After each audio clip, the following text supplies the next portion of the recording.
Praise the Lord, kaya nakabalik na kita o walking guys. Dari sa tukuran sa Boaga del Sur, busy ka itong mga dalan kaya naglapos magudi, getaway magudi siya. Dari sa Lanao Sur, Ablina, Lanao Sur, then Misamis Occidental.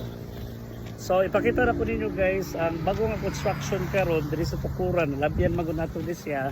Mao ni siya ang gitawag nato og Municipal Hall. Tora. Okay, kana sa diha. Oh, kana mo ito ang Municipal Hall.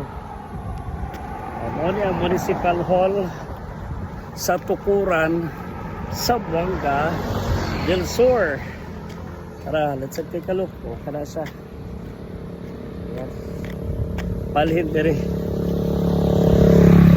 So bato lang ta dito mga pinakala kilometers. Okay ta guys. Aron maniwang kita. Okay. Just like what I said, nag-reduce na tano. Akong objective karon na paon jud ako ang rice element. Actually nasulay na ako na sa ana guys.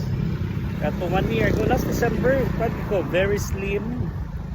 Itit dayon wala na yung ko nag-crave og kanang rice, no? So importante po kay nga i-reduce na to ang rice. Especially kung gamay kita activity sigara tag lingkod, diha ta madaot. So kaunta dayon ato pod sa i-feed sa ato ang exercise. Dagko kayo mga sakyanan mo agi dire. Then plus diri pod nag-expand na. Sa una magud diri sa eskwelahan, ano sa tukuran, mga 2 lanes lang ni. But karon no, atay mga construction mga 6 lanes na. 6 lanes na ni siya. Malipay ko ganiha kay landong ni init noon.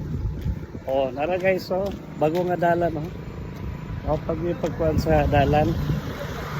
6 lanes na diri sa tukuran sa Boaga del Sur. Okay, move forward ta kay layo pa mga 4 kilometers.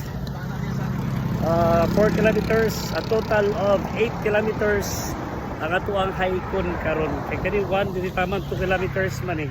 Nandito pa dulong another 2 kilometers. Pabalik 4 kilometers na.